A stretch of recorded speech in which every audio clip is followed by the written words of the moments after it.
রোহিঙ্গা কোথায় আছে? রোহিঙ্গারা বার্মার মানুষ, মায়ানমারের মানুষ, এটা জানে। তাদের কত সংখ্যা জানায়? 10 লক্ষ রোহিঙ্গা তো বাংলাদেশেই বসবাস করে।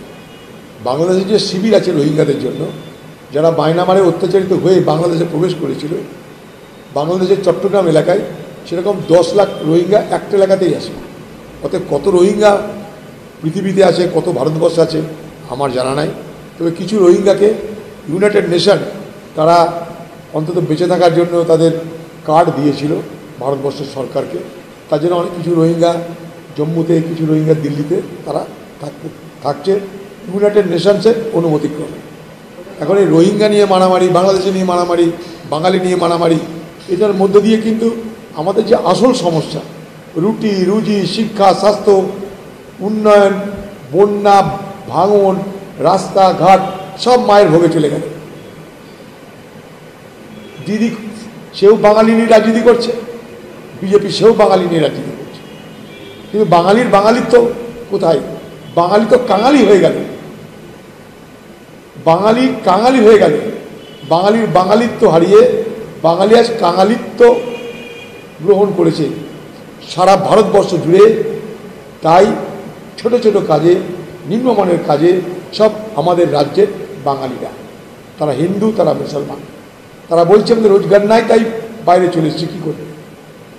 তাদের রোজগারের জন্য কেউ মাথা ব্যথা করছে না, তাদের নাম ভাঙিয়ে ভোটের জন্য সকলের মাথা ব্যথা আছে। একটা পরিযায়ী শ্রমিক, তাকে হরিয়ানায় তার উপরে অন্যায় অত্যাচার হয়েছে, তবুও সে বাংলায় আসতে চাইছে না। সে কি বলছে? বাংলায় গিয়ে কী করবো? খেতে পাবো না, এখানে ঝঞ্ঝাট হোক, মারামারি হোক, এখানেই আমি করে খাবো, এখানেই আমার ব্যবসা আছে। বাংলায় কেউ আসতে চাইছে না, কারণ দিদি বাঙালি বাঙালি করে ভোট পর্যন্ত বাঙালি বাঙালি করবে, তারপরে ভুলে যাবে। খালি 2026 নির্বাচন পর্যন্ত বাঙালির জন্য দিদির কুমিরের অস্ত্র ঝরবে, দিদির বাংলাদেশিদের জন্যে কুমিরের অস্ত্র ঝরবে। আর এই বাংলাদেশিদের নাগরিকত্ব ক্যান্সেলের জন্য নো আইডেন্টি নো ভোট, এ তো দিদির তত্ত্বটা তখন কী ছিল? বাংলাদেশিদের অনুপ্রবেশকারীদের বিরুদ্ধে। দিদি পার্লামেন্টে বলতো বাংলাদেশের অনুপ্রবেশকারীরা এসে এই পশ্চিমবঙ্গে আমাকে হারিয়ে দিচ্ছে, তাই no identity card no vote slogan. পার্লামেন্টে তখন আমি ছিলাম, আমি জানি। তো দিদির এই চালাকি, এই ঢপবাজি, এই সকালে হ্যাঁ বিকেলে না, অনেক শুনবেন। কখনো শুনেছেন যে গোটা বডি যদি কেউ মেরে ভেঙে দেয় এক্সারসাইজ করে ঠিক হয়ে যায়? করুন, দিদি সেই এক্সারসাইজ জানি। অত বড় অর্থোপেডিক আছে কোথায় আর ভারতবর্ষে?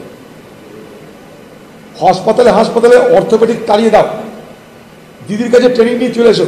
দিদিকে নাকি মেরে সব হাড়গোড় ভেঙে দিয়েছিল, দিদি এক্সারসাইজ করে সব হাড়গোড় ঠিক করে দিয়েছে। বুঝো মজা? তার কোনো এক্সরে নাই, কোনো এক্সরে প্লেটও নাই। দিদি দেখাতে পারবেন আপনার দেহে কতগুলো হাড় ভাঙা হয়েছিল? দয়া করে এক্সরে প্লেটটাও দেখান। নন্দীগ্রামে পা ভাঙা নিয়ে তো ভোট করলেন, এবার কি দেহে হাড় ভাঙা নিয়ে ভোট করবেন? জানি না। এত বড় অর্থোপেডিক দিদি যে আমাদের জানা ছিল না, এক্সারসাইজ করে হাড় ভাঙা ঠিক হয়ে যায়।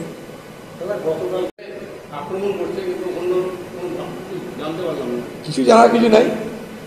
সব থেকে বেশি দিদি এই বাংলায় লাল কার্পেট বিছিয়ে আরএসএসকে নিয়ে এসছে। দিদি কি আরএসএসের বিরুদ্ধে কোনো কথা বলেছে কালকে? না। মোহন ভাগবতের বিরুদ্ধে কোনো কথা বলেছে? না। আরএসএস বলছে সংবিধান থেকে ধর্মনিরপেক্ষ কথাটাকে বাদ দিয়ে দাও, সমাজতন্ত্র বাদ দিয়ে দাও। দিদি তার বিষয়ে কোনো আলোচনা করেছে? না। লক্ষ্য করে দেখবেন দিদি কিন্তু কখনো আরএসএসের বিরুদ্ধে কোনো মন্তব্য করে না। মানে যদি প্রয়োজন হয়, এই বাংলার মুখ্যমন্ত্রী তিনি যেভাবে একদিন বিজেপিকে সরকার পরিচালনায় সাহায্য করেছিলেন, অটল বিহারী বাজপেয়ীর সরকারের মন্ত্রী হয়েছিলেন, খোদা না খাস্তা বা আজকের বিজেপি যদি কখনো প্রয়োজন হয় সংখ্যার নিরিখে সরকার গড়তে, মমতা ব্যানার্জি দুহাত ভরে তাকে সমর্থন করতে পারে। এটার মধ্যে অস্বাভাবিকতা কিছু নেই। সব জেনেও, গুজরাটের দাঙ্গা জেনেও বিজেপি সরকারকে মমতা কুণ্ঠাহীনভাবে সমর্থন করেছিলেন। আগামী দিনে বিজেপি বিপদে পড়লে বিজেপির সব থেকে বড় ত্রাণ বাংলার মুখ্যমন্ত্রী মমতা ব্যানার্জি হবে, কোনো চিন্তার কারণ নাই।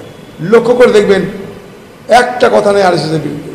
এই বাংলায় আরএসএস তৃণমূলের আমলে শাখা পোশাখা বিস্তার করে, যেখানে 200, 300, 400 ছিল, সেখানে কয়েক হাজার শাখা তারা তৈরি করতে পেরেছে দিদির সৌজন্যে, দিদির মদতে। তাই আরএসএসের বিরুদ্ধে দিদি কোনো কথা বলে না। কালকের আলোচনায় একটা কথা কি আরএসএসের বিরুদ্ধে দিদি বলেছেন? না। আরএসএস তার বন্ধু হয়, তিনি আরএসএসকে খাতির করেন। তিনি আরএসএসের সর্বভারতীয় সম্মেলনে গিয়ে আরএসএসকে দেশপ্রেমিক বলে আখ্যা দিয়ে তাদেরকে তিনি খুশি করেছেন।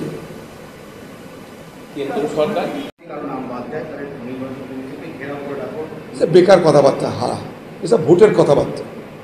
নির্বাচন কমিশন ঘেরাও করতে বিহারে যেতে পারছে না, দিল্লিতে যেতে পারছে না। দিদি তো নির্বাচন কমিশন ঘেরাও করতে দিল্লিতে যেতে পারে।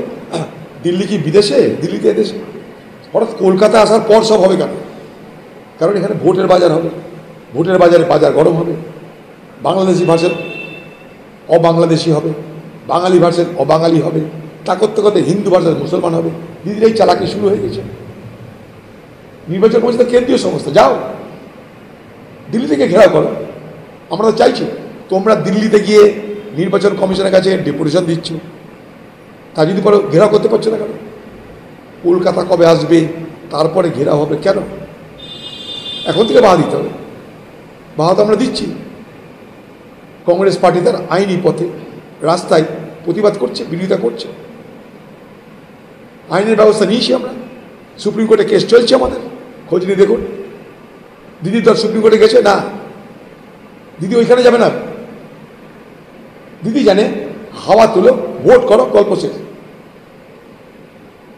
শুধুমাত্র ভোট করার জন্য দিদিরাই বাংলাদেশি বলে কুমিরের কান্না, ভোটার লিস্টের নাম নেই বলে কুমিরের কান্না। সরকার কি করতে আছে পশ্চিমবঙ্গে? এই পশ্চিমবঙ্গের মুখ্যমন্ত্রী একদিন পার্লামেন্টে দাঁড়িয়ে বাংলাদেশিদের অনুপ্রবেশকারী চিহ্নিত করে তাদের বিরুদ্ধে যে জিহাদ ঘোষণা করেছিলেন, তার পরিণামে আজও ভুগতে হচ্ছে পশ্চিমবঙ্গের বাঙালিকে। পশ্চিমবঙ্গের বাংলার মানুষকে আজও সেই দিদির সেদিনের আন্দোলনের ফল ভুগতে হচ্ছে, এটা বাংলা মানুষ ভুলে যাবেন। আন্দোলন হোক, দিল্লি চলুন, বাংলার বাঙালিকে বাঁচানোর দায়িত্ব আমাদের সকলের। আমরা সবাই বাঙালি। কিন্তু এই বিষয়টাকে কেন্দ্র করে কাজ না করে অকাজের মাধ্যমে আপনি ভোটের বাদ্যি বাজিয়ে ভোট নেবেন, এটা তো হতে পারে না। এত মূর্খ বাবার কোনো তো কারণ হতে পারে না। শীর্ষ আদালতের একটা নতুন রূপে, নতুন সাজে এবং আরো বড় পরিসরে চলে এলো দি বেঙ্গল ধাবা। হ্যাঁ, ঠিক শুনেছেন, কাবা কল্যাণী এক্সপ্রেস ওয়ের ধারে অত্যন্ত সুনামের সঙ্গে চলছে দি বেঙ্গল ধাবা। এখানে রয়েছে 7000 square feet banquet, conference hall, family lounge, bar, rooftop lounge. এছাড়াও এখানে রয়েছে ইন্ডিয়ান, চাইনিজ, কন্টিনেন্টাল সহ মাল্টি কুইজিন রেস্টুরেন্ট। তাদের নতুন সংযোজন চাম্পারান মাটন, সাথে সন্ধ্যায় খোলা আকাশের নিচে চা অথবা উপভোগ করুন দারুণ দারুণ ইভিনিং স্ন্যাক্স। তাই আর দেরি না করে দেশ বিদেশের নামি দামি সুস্বাদু খাবার খেতে আজই চলে আসুন দ্য বেঙ্গল ধাবায়। পুরনো টোটো দিয়ে নতুন টোটো নিন বিনা ক্যাশে। হ্যাঁ, ঠিকই শুনছেন, আর এই সুবিধা পাবেন একমাত্র রাজ ই সাইকেল অ্যান্ড টোটো হাবে। এছাড়াও এখানে অতি সুলভ মূল্যে মাত্র 12,000 টাকা দিয়ে যে কোনো সাইকেলকে ব্যাটারি সাইকেল করা হয়। যে কোনো ভ্যান, রিক্সা, পুরনো বাইক বা স্কুটিতে ব্যাটারি মোটর সেট করা হয়। এখানে চলছে বিশেষ অফার।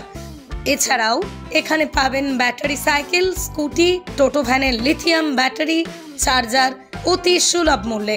আমাদের ঠিকানা কাঁচরাপাড়া, সিটি বাজার। আমাদের ফোন নাম্বার 8100071948। আপনার বাড়ি বা অফিস সাজানোর জন্য চাই এক অসাধারণ টাইলস কালেকশন? তাহলে আসুন Tiles Heaven, your tile destination.